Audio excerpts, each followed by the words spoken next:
Hello, my name is Kaylee and welcome to my channel. Whether you're new or returning, I am so glad you're here. I'm trying something new.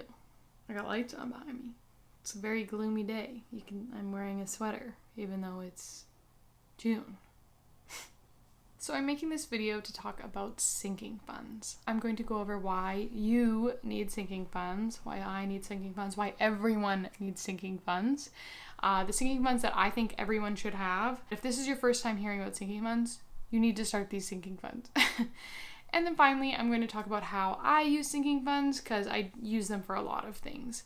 I have like 15 sinking fund categories, which might seem like a lot, but it really works so well for us. So if you don't know what a sinking fund is, basically it's just a bank account that you put a certain amount of money in on a regular basis, and then at a certain date you use all of that money on a bigger purchase or a bigger event. So a really great example would be if you choose to pay your car insurance once a year, you would then break down that total amount that you pay for your car insurance into 12 installments, and each month you would just save that money in the bank account. And then when it came time to pay your car insurance, you would actually have the money sitting there instead of looking to a credit card or taking it out of your emergency fund. These are for expenses that you know are coming. We all know we have to pay car insurance. We all know Christmas and birthdays are coming. So sinking funds just change the way that you think about money. It seems like such an obvious thing once you start doing it. Something that I said to a friend was like, we actually spend the money we have instead of spending money and then being like, we'll figure out how we're going to pay for that. So the top two reasons why I think everyone should have sinking funds is one, they will save you money. They absolutely will save you money. And two, they will save you stress. There's nothing worse than needing to buy something expensive and not having money for it. And that isn't like wanting to buy something expensive, it's needing to buy something expensive. Like your car battery dies, or it's car insurance time, or it's Christmas, or a plethora of reasons why we all in our everyday average lives need to buy expensive things.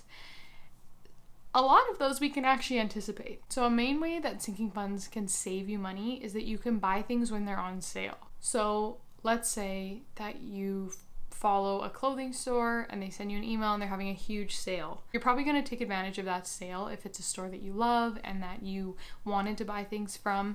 If you have a sinking fund for buying clothes, you have the money ready. It's not I'll just use my credit card and I'll let future me figure that out.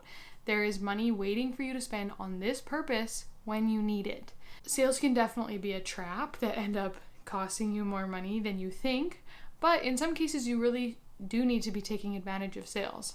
So another way that can save you money is if you choose to buy your entire insurance premium at one time. So for us, our insurance company would charge us a fee to auto draft the money out of our account every month. This past April, when we renewed our car insurance, was actually the first year that we had implemented that for an entire year.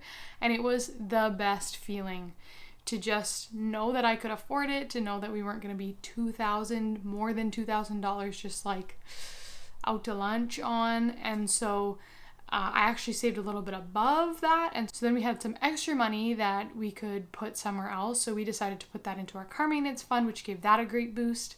So that was such a great feeling for us to know that we had the money to afford something that we knew was going to come. It wasn't a surprise. We know that in April we have to buy car insurance. So just to prepare ourselves that way, like I said, saved us so much stress and also saved us money. So the sinking funds that I think everyone should have are Christmas. That's the number one. Save for Christmas all year round. You're going to spend $2,000 at Christmas? How is December supposed to afford that? If you put away $180 every month, by Christmas, you will have $2,000. Not if you start now. Right now, you'd have to start a little bit more aggressive than that. We save $50 a month, and that leaves us with $600 for Christmas. That means we can buy extra special foods. That means we can buy each other gifts. That means we can buy our family gifts. That means we have money to spend at Christmas that isn't coming from December, that isn't making us stressed out and worried about how we're going to afford things. It means we have a budget we can set and say, I'm going to spend this much on gifts for you. You can spend this much on gifts for me. It's so much simpler. If you spend money on holidays all throughout the year, save money for them. Especially if you're going to end up spending, let's say like 50 or 60 bucks. Yeah, it's extra. It might stress you out a little bit time of, but that could be like $5 a month that you put aside and you have that money just to spend. It's such a relief knowing you have the money. Number 2, any big expense that you know is going to come. So for us, car insurance is our number 1. If you have property tax that you pay once a year, put that aside. A much smaller one that we do is our Costco card. Once a year we have to pay for a Costco card. Why should that month have to pay for the Costco card when we're using it all year round? If you paid for your Amazon Prime all at once, if you paid for Disney Plus all at once, often paying for subscription services one time a year will save you money. Save the money all year as if you're paying for a monthly subscription, but then you just pay it all at once and you save. Could be quite a bit every month. Relating to Christmas, I think it would be a great idea to save for birthdays, anniversary, any important dates that you want to celebrate in a bigger way. So we set aside money for birthdays and we set aside money for our anniversary. This is actually the first year that we've set aside money for our anniversary because last year our anniversary came around and I thought, we really don't have money for this, but we would love to do something with our anniversary. So we started saving and now we actually have money to spend and we're doing something nice for our anniversary, which is coming up in like 2 weeks. Another really important one is maintenance costs. So if you're a homeowner, you probably should be setting money aside for maintenance on your home. If you're a car owner, you should be setting money aside for maintenance for your car. On top of for regular maintenance that you know is coming, you should probably also be setting money aside for things that you don't expect, like your car battery dying. So that actually did happen to us a couple months ago. And again, it was the best feeling having money to buy a new battery. And now I'm going to show you how I use sinking funds because like I've mentioned, I use a lot of sinking funds. Let me count how many sinking funds I have. I have 15 sinking funds. You do not need 15 sinking funds. But if you want them, why not? How these have evolved for us is as big expenses have come up, I've made new sinking funds for them. As I realized, oh, I don't want to have to take that out of my grocery budget or our entertainment budget or our emergency fund or put it on our credit card, I've realized, hey, I could save for this and that would probably reduce my stress. So I track sinking funds in a lot of places. I think maybe I make my sinking funds a little more complicated than they need to be, but I enjoy it. It's a labor of love. So I use the EveryDollar app. I use my new budget spreadsheet, which I just showed on my last video, which you can check out. I would love that. There'll be a card up above. And I have a spreadsheet that's just about my sinking funds. So I have my sinking funds in a whole bunch of different bank accounts, like sort of grouped. So I have them grouped in different, like long-term, short-term, my car stuff is all together. And so I have them grouped, which means that I need to know which bank account is which. I track them on my sinking funds spreadsheet so I know how much the total of which account has. And that way I can actually make sure I'm taking from the right account. You could put it all in one bank account and then just track it and it would maybe be easier. I don't know, that sounds harder to me, but. So here are my sinking funds as they sit on the EveryDollar website. I use the funds function, which I think some people find confusing, but once you figure it out, it really is very simple. So on the EveryDollar app, you can see that I've put in how much I want to spend each month. So I've got car insurance and I've got car expenses right here together. Those two stay in the same bank account. Then I have birthdays, Christmas fund, and anniversary, and those 3 are in the same bank account. Our Costco card, so I've already sort of discussed all of those things. Here are some things that I haven't talked about. So the personal/home category, we use that for a vast variety of things. Sometimes it just helps if our grocery budget is a little tight. So in our grocery budget, we often do include like cleaners or personal care items. But if we spend more on groceries maybe than we were anticipating, or there's something bigger that we buy, then I will take from this account. We use that account for furniture. We just bought patio furniture. That's why that account is completely drained right now. So this fund pretty regularly gets drained. If we had a little bit more money to work with, we would raise that amount. But right now that's what we can afford is $25 a month, and it's okay. So next is the clothes fund, which I did touch on. We do save for that.